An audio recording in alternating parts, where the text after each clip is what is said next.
I sit alone in my parked car outside Wilson's funeral home, my trembling hands gripping my phone. The screen blurs through my tears, yet the message exchange stares back at me like an open wound. My text reads, "Chloe passed. Funeral in 3 days." Megan's one-word reply, "Okay, I'm so sorry. I'll be there. Just okay." Suddenly, my phone rings, startling me. Mum's name lights up the screen. After hours of silence, she calls. I hit the speaker button, unable to trust my voice against my ear. "Lauren?" Her voice fills the car, too bright for such a somber day. "I'm here," I whisper. "Honey, about the funeral?" She pauses, and that hesitation sends ice water coursing down my spine. "We can't come. We've already promised to help Megan with her housewarming party." The words hang heavy in the air. At first, my mind refuses to process them, as if they are spoken in a foreign language. "Her housewarming party," I repeat. Not as a question, but as a statement of disbelief. "It's been planned for weeks," Mom continues, her voice taking on that familiar defensive edge. "You know how important this house is to her. More important than Chloe? More important than my daughter's funeral? My child is dead." The words scrape my throat raw. "And we're very sorry about that," Mum says, her tone suggesting an inconvenience rather than a tragedy. "But Chloe wouldn't want us to disappoint Megan. You know how sensitive she is." The memory crashes over me. Chloe in her hospital bed just a week ago, frail yet somehow still radiating that stubborn light of hers. Her small fingers working with coloured pencils, creating cheerful drawings for the nurses who had become like family. "Miss Abby likes purple unicorns," she told me seriously, her tongue caught between her teeth in concentration. "And Dr. Miller needs a rocket ship because he said his son loves space." That same day, the doctor had mentioned possible remission, the first hopeful words I'd heard in months. I stepped into the hallway, fingers trembling as I dialed Mum's number to share what felt like the first breath after drowning. "That's nice, honey," Mum had said, distracted. I could hear the clinking of glasses in the background. "I'm helping Megan pick out curtains for her new house. The blue ones make the living room too dark, don't you think?" I murmured something vague and turned back to Chloe, to what truly mattered. And then came that night. The beeping machines at 2 a.m., the sudden shift in energy as nurses rushed in, the terrible certainty in the doctor's eyes. At 2:20 a.m., I held my daughter's small hand as she slipped away. The machines went silent. The room emptied, except for that hollow absence where Chloe's laugh should have been. I sat there for hours, unable to move, unwilling to release her hand, because then it would be real.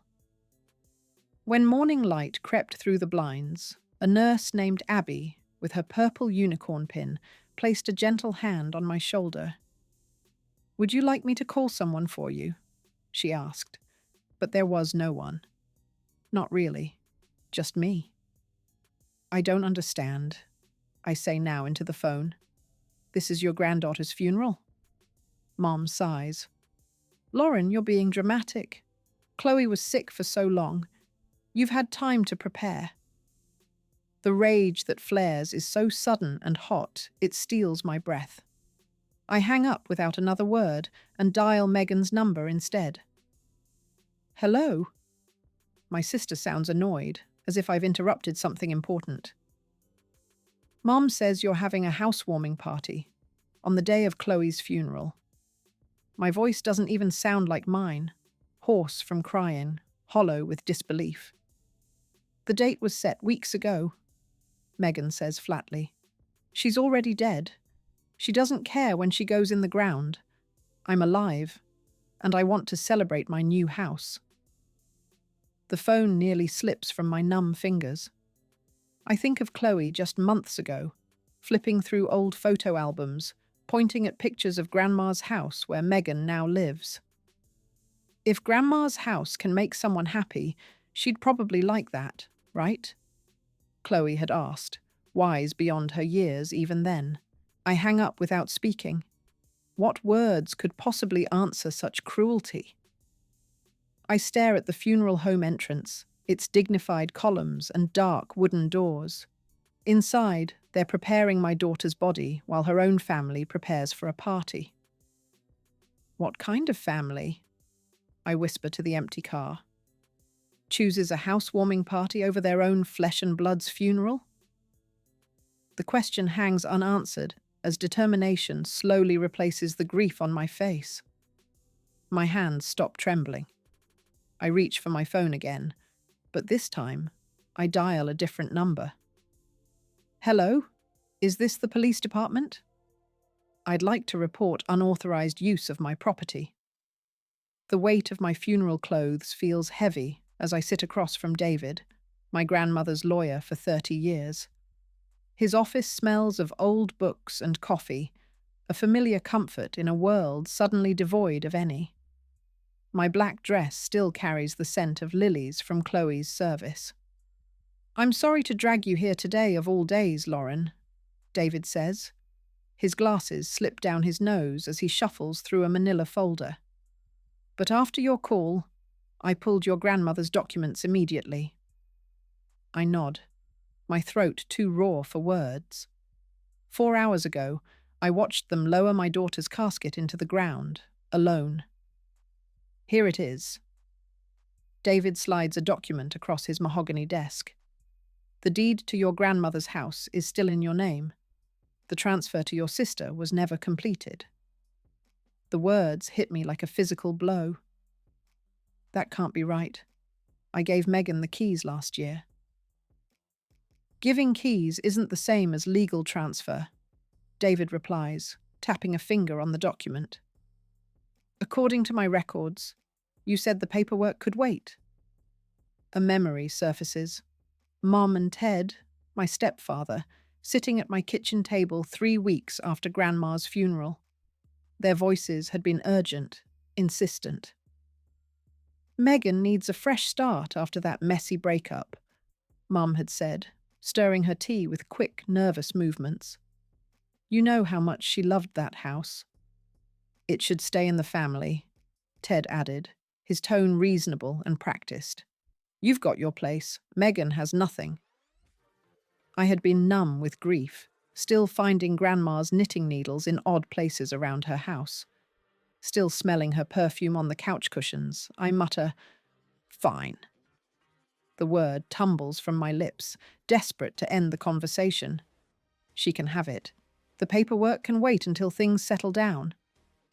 I handed over the keys the next day, relief washing over me as one responsibility lifted from my shoulders. David's voice pulls me back. Lauren, they've been pressuring you during your daughter's illness? Did you realize that? His words slice through the fog in my brain. What do you mean? The last communication about transferring the deed came 5 months ago, right when Chloe was diagnosed. He removes his glasses, polishing them with a handkerchief. You responded that you needed time. 5 months ago, when my world collapsed with a doctor's gentle voice saying, leukemia. I whisper, I'd forgotten all about the house. David places a folder before me. You asked me to gather your financial records too. My hands tremble as I open it. Bank statements, 5 years of them, neatly organized. The numbers blur, then sharpen with terrible clarity. A pattern of $2,000 monthly transfers to my mother's account, even during Chloe's illness. Oh, God. I flip through statement after statement, months passing in a shuffle of paper. There it is, the payment sent. The night I worked until 3 a.m., editing manuscripts from a chair pulled alongside Chloe's hospital bed. The payment sent the week I maxed out my credit cards to cover medication co-pays. A separate document catches my eye. A car loan in my mother's name, dated 1 month after Chloe's diagnosis. A $42,000 Mercedes. My phone buzzes. A text message from my mother. Need extra this month. Car insurance went up. How's Chloe doing? My stomach twists as I open Instagram. A post from 2 hours ago, during Chloe's funeral, appears at the top of my feed. My mother and Megan, champagne glasses raised high, standing in Grandma's kitchen. My grandmother's antique mirror reflects their smiling faces. New beginnings, blessed new house.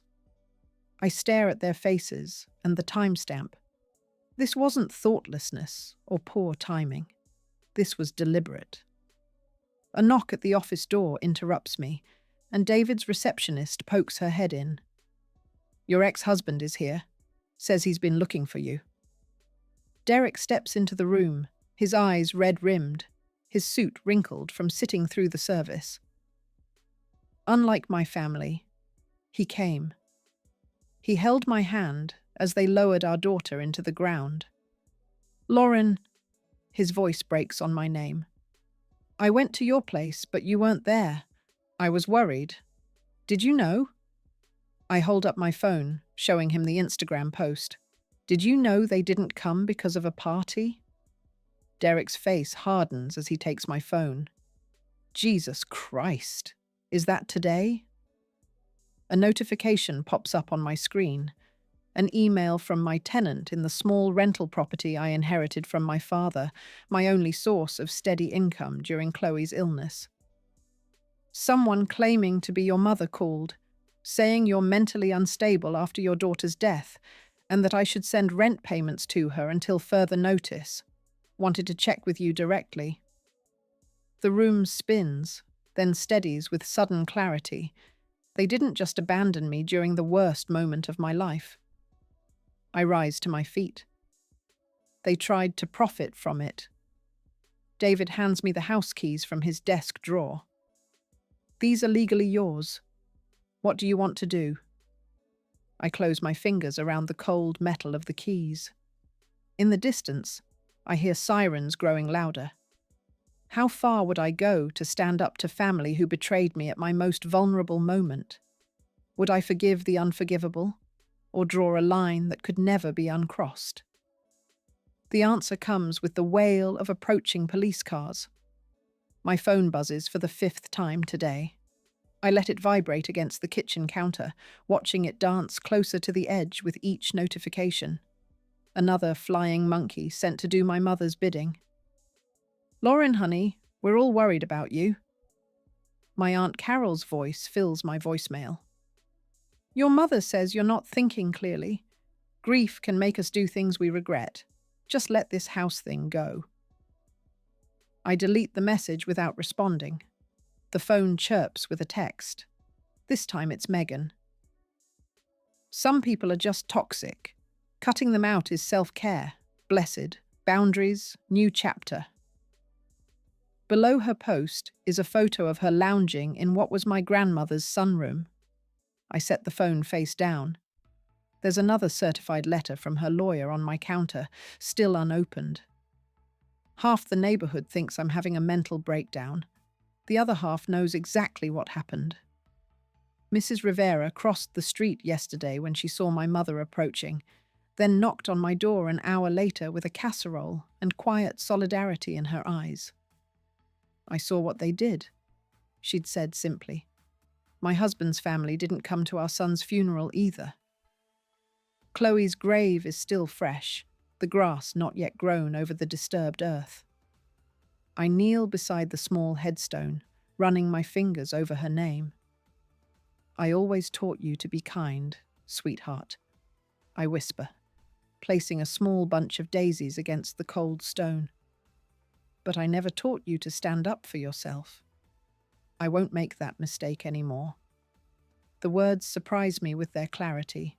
For weeks, I felt nothing but a hollow ache where my heart should be. But today, something new stirs beneath the grief. Something with edges. What I'm hearing, Dr. Matthews says, leaning forward slightly in her chair, is remarkable clarity about what happened and what needs to happen next. I blink, surprised by her assessment. Is that unusual? In my experience, yes. Most people who've suffered both the loss of a child and family betrayal struggle to separate their emotions from their actions. She makes a brief note on her pad. Your anger is justified, Lauren. That night, I finally tackle Chloe's room. Her rock collection lines the windowsill, each one labelled in her careful handwriting. I sleep through the night without waking, without crying. I wake at dawn with something steady in my chest. Not peace, it's too solid for that. Resolve. My mother's face when she opens her front door is a study in manufactured concern. Lauren. Oh, honey, I've been so worried. She reaches for me, arms open for an embrace I don't step into. Cut the act, Mom. The mug freezes halfway to her lips. Excuse me? I've been supporting you financially for years while you undermined me. My voice is steady, calming me. Monthly deposits, even while Chloe was sick. We're family, she says, as if this explains everything. You chose the housewarming party over your granddaughter's funeral? Her face hardens, the sympathetic mask slipping away. You're still on about that. Lauren, Megan had people coming from out of town. She switches tactics, tears welling in her eyes. After all I've done for you? Yes, I say quietly. After all you've done. Derek meets me at the lawyer's office, sliding a folder across the table. The house is still in your name. Your grandmother's will is clear. And the financial records? I ask. He nods. Bank statements showing regular payments to your mother for the last 5 years. Emails proving they knew about the funeral. His jaw tightens. Lauren, they were taking your money while you were trying to save our daughter's life. My phone buzzes. It's the meal train group, letting me know dinner will be delivered. My landlord calls next. That woman, your mother, called, claiming you were unstable and might damage the property. I told her to take a hike. My boss follows up. Take all the time you need, Lauren. Your job will be here. A police cruiser pulls up behind my car in front of what was once my grandmother's house. Megan's face, when she opens the door, is first shocked, then furious. What is this? Miss Parker, the officer says. We're here to explain the legal situation regarding this property. For the next 10 minutes, the officers explain that she has been living in the property without legal right and that I have documentation proving my ownership. 48 hours, the older officer says. You have 48 hours to vacate the premises. Megan's tantrum escalates as neighbours peek from behind their curtains. I stand silent, neither gloating nor retreating. The older officer pauses beside me. My sister lost a child too. Take all the time you need, ma'am. 2 days later, I sit alone in my grandmother's empty living room. The house feels hollow, Megan's presence scrubbed away, but nothing yet to replace it. I run my hand along the bookshelf and feel something tucked behind the classics my grandmother loved. I pull out a folded piece of construction paper. Chloe's drawing from months ago. I unfold it with trembling fingers. A stick figure with wild hair stands tall, arms outstretched, a red cape flowing behind. Mommy is scrawled across the top in Chloe's handwriting. A superhero. Tears come again, but this time they're different. Not the drowning waves of grief, but something cleaner, sharper. I won't just survive this, Chloe, I whisper, pressing the drawing to my chest. I'll show you what strength really looks like. The security company van pulls away from the curb. 4 cameras now watch over the property, 1 at each corner. The technician's words echo in my head. The cameras upload to cloud storage, Anything can be deleted. At the bank, I cancel the automatic payments to my mother's account. 5 years of monthly support end with a signature. Derek emails me the last piece of evidence, screenshots of our group chat from the day Chloe died. My message announcing her passing, their read receipts, and the timestamps showing they'd seen it, known about the funeral, and chosen the party anyway. "This should be enough," he writes. "They can't deny they knew." It's nearly midnight when my phone buzzes with a text from my neighbor across the street. "You need to come quickly. Something's happening at the house." I open the security app on my phone. The night vision camera shows Megan's car parked halfway up the driveway, headlights off. She moves toward the back door, something in her hand catching the moonlight. The sound of breaking glass comes through the speaker, a window shattering. My hand doesn't shake as I dial 911. My voice doesn't waver as I explain the situation. And when I grab my keys and head for the door, my face shows only determination. They've taken enough from me already. They won't take anything more. The security footage plays on my phone screen in crisp, undeniable clarity as I stand on the sidewalk watching 2 police officers approach my grandmother's house. Megan's red Toyota is parked crooked in the driveway, half on the grass. "Ma'am?" The older officer, Williams, according to his nameplate, gestures toward the house. "You said this is your property?" I nod, handing him the property deed. "Yes, it belonged to my grandmother. I'm the legal owner." The sound of shattering glass cuts through the night air, followed by muffled cursing. "Stay here," Officer Williams says, his hand moving to rest on his holster. I remain by the patrol car, my body tense but my mind remarkably clear. The security camera app on my phone continues recording, capturing every moment. The front door flies open. Megan stumbles out, a baseball bat dangling from her right hand. When she spots me, her face contorts from surprise to rage. "You called the cops on your own sister?" She lunges forward, but Officer Williams blocks her path. "Ma'am, drop the bat. Now." She hesitates, then lets it clatter to the porch. "This is ridiculous. This is my house." "Actually," I step forward, my voice steady, "it's not. And the security cameras I installed last week show you breaking the front windows with that bat." Megan's mouth drops open. Her eyes dart to the small camera mounted under the eaves. "I want to press charges," I tell Officer Williams, "for vandalism and breaking and entering." "This is now a criminal matter," he informs Megan as his partner reads her rights. Mom shows up at my apartment the next morning, her eyes red-rimmed, clutching her purse against her chest like armor. I don't invite her in. "Lauren, honey, this has gone far enough." Her voice wavers. "Families need to stick together. I forgave you when you missed Chloe's school plays. I drew the line at missing her funeral for a housewarming party." She reaches for my hand. I step back. "Chloe wouldn't want this division in the family. She was such a sweet girl." "Don't." My voice drops to a dangerous whisper. "Don't use my daughter's name to manipulate me." Something shifts in her expression, the motherly mask slipping to reveal the calculation beneath. Her eyes narrow. "You've always been difficult. So sensitive."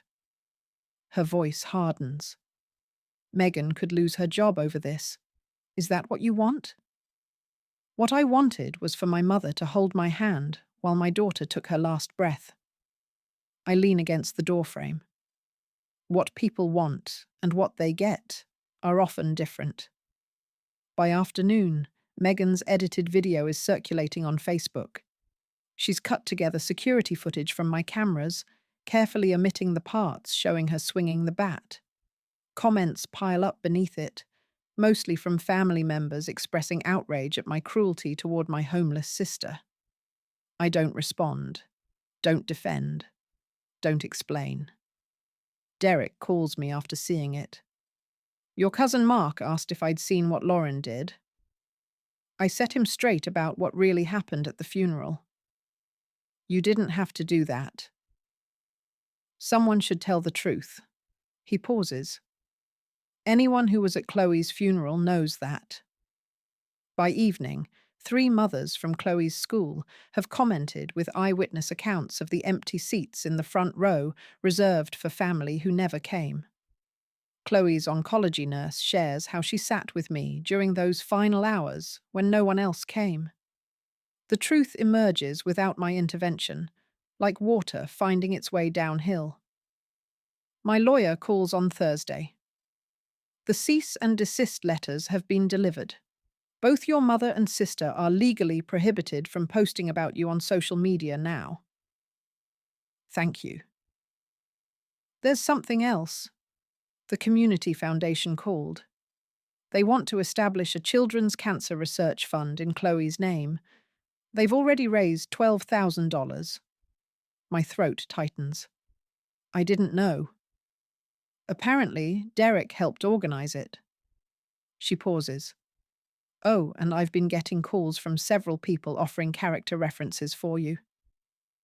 Your former neighbors, Chloe's teachers, even a church group that used to include your mother. I blink in surprise. Mum's church friends.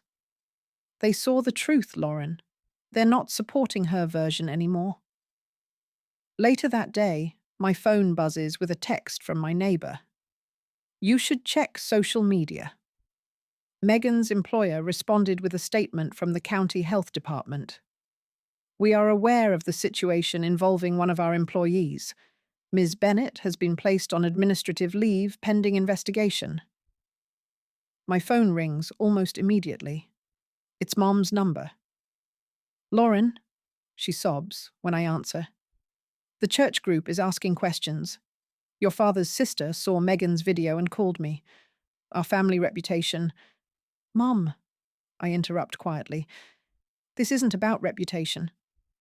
Megan's been suspended. This is your fault. The old Lauren would have apologized, would have found a way to absorb the blame. No, I say simply. This is about choices. After I hang up, 3 text notifications appear from relatives who previously condemned me. Uncle Jim's message simply reads, I heard what really happened. I'm sorry. Are you sure about this? My lawyer slides the documents across her desk. Once it's done, there's no going back.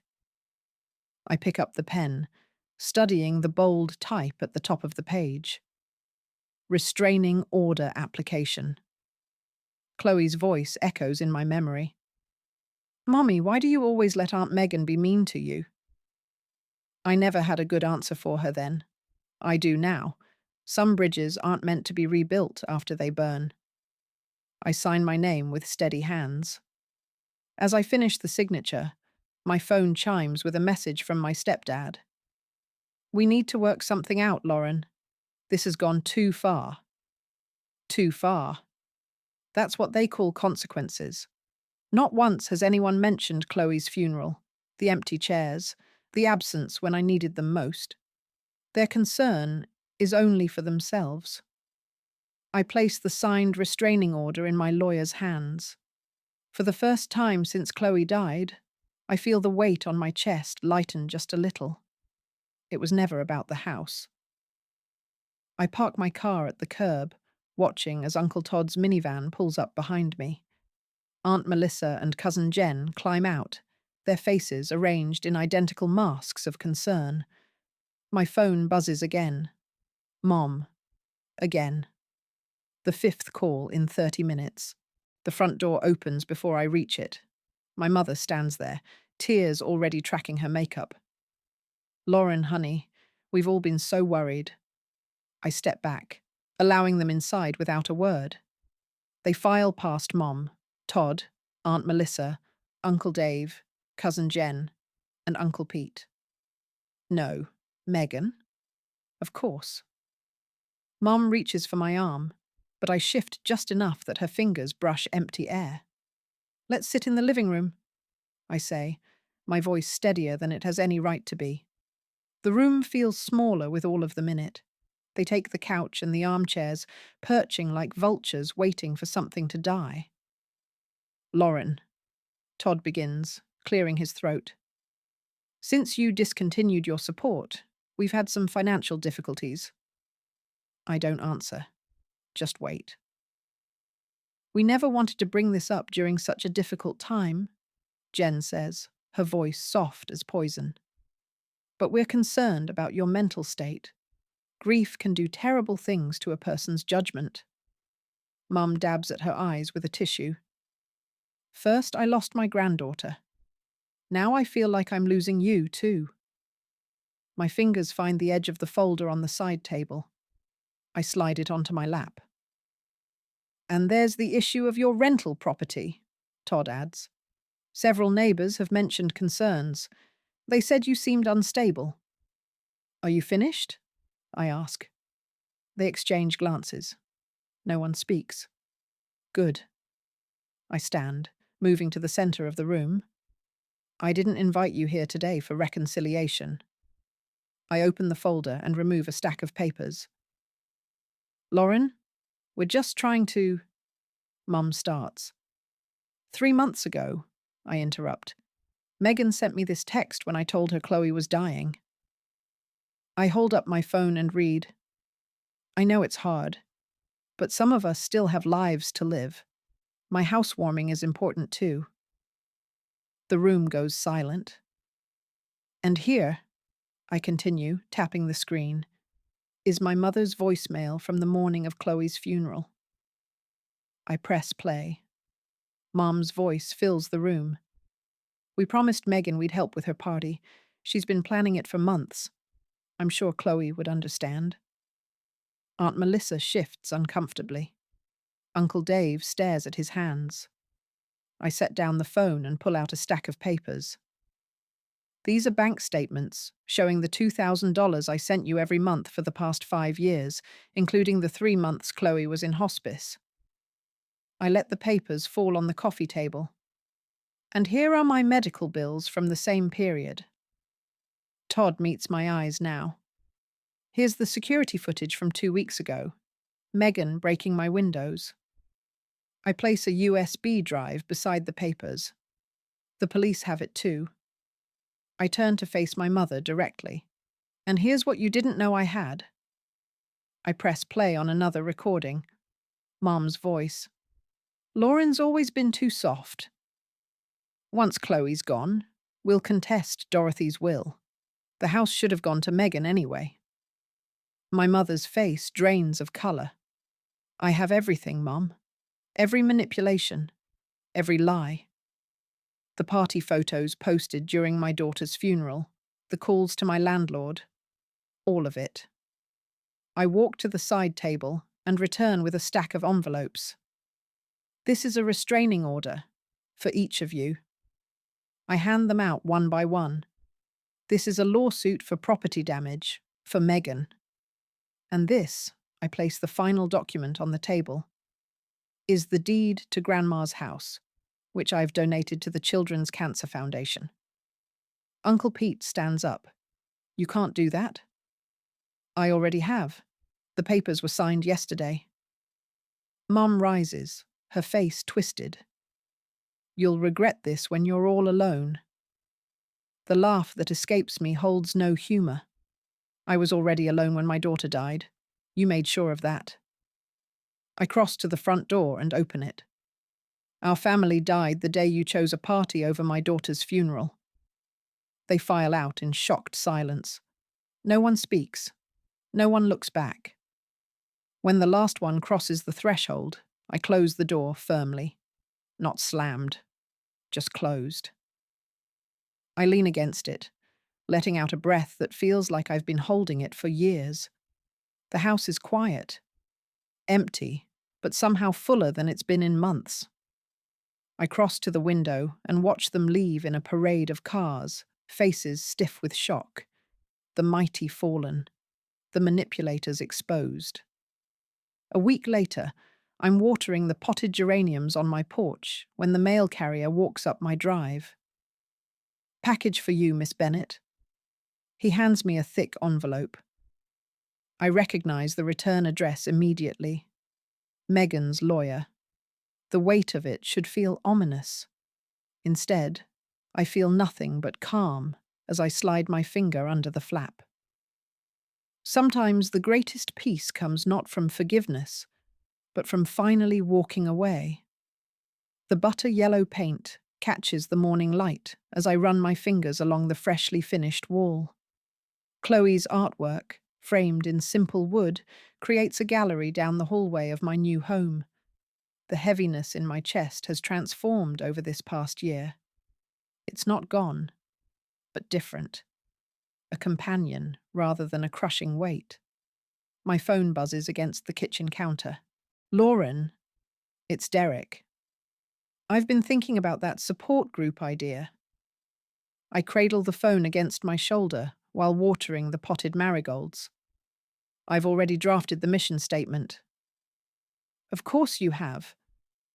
His laugh holds no mockery, just warmth. The community centre offered their space for free, Tuesday evenings. I glance at my laptop, where the words, "After loss, finding strength." When family fails you, glow on the screen. It's writing itself, honestly. The cemetery gates stand open, the air crisp with early autumn. Unlike my first visits, when each step felt like wading through concrete, my stride now carries purpose. The polished stone appears before me, Chloe's name catching the sunlight. I kneel on the grass, placing her drawing against the headstone. The crayon-bright superhero figure in Chloe's imagination sports a cape and a determined smile. You made me stronger than I ever knew I could be. Tears come, but they don't drown me anymore. Back home, I change for my therapy group. 6 parents who understand the unique grief of outliving their children. No platitudes, no pressure to move on, just honest navigation through impossible terrain. Messages arrive from 3 different friends, real ones, who appeared after the storm, who respect my boundaries and offer support without conditions. The promotion at the medical journal came unexpectedly. Your editing has become more precise, my boss said, deeper somehow. Later, my backyard fills with quiet laughter. Derek and his new wife arrange sunflowers around Chloe's memorial stone. My therapy group friends arrive bearing dishes that steam in the cool evening air. To the family we choose, Carol announces, raising her glass as twilight settles. Not the family we're born to. At the children's hospital, I arrange art supplies while children in various stages of treatment gather around the activity table. A woman hovers in the doorway, her eyes holding the shell-shocked look I recognize. First diagnosis, I ask quietly. She nods, tears threatening. Leukemia? 3 days ago. You don't have to answer every call or accept every casserole. I need her to meet my gaze directly. Protect your space. Some people will make this about them. Her shoulders drop slightly. No one said that. You made me feel less alone today, she whispers before leaving. The certified letter arrives on a Tuesday. My mother's handwriting is on the return address. I open it calmly, scanning paragraphs about her regret, her pain, her need for reconciliation. I file it away without response and return to my garden. Kneeling in the soil, I plant a row of bright zinnias, Chloe's favourites. Their orange and pink faces will turn toward the sun, just as she always did. On the patio table, a stack of fresh manuscript pages catches the breeze. Building Boundaries, Protecting Your Peace, reads the title. Miss Lauren? A small voice startles me. Lily, the 8-year-old from next door, stands at the garden gate. What's this stone for? That's for my daughter Chloe. She loved butterflies. Did she die? Lily asks with the direct simplicity of children. Yes. The word comes easily now. She used to make up songs about catapult swinging, Lily says softly. Lily touches the stone gently. I bet she was nice. The nicest, I answer, realizing I'm smiling at the memory, not crying. My phone rings. The children's hospital coordinator's name flashes on the screen. Lauren, would you consider expanding your art program to our other locations? The families keep asking when you're coming back. As sunset paints the sky, I water the memorial garden one last time. The photo of Chloe rests nearby, her smile untouched by time. You were right, sweetheart, I whisper to her image. It's making people happy.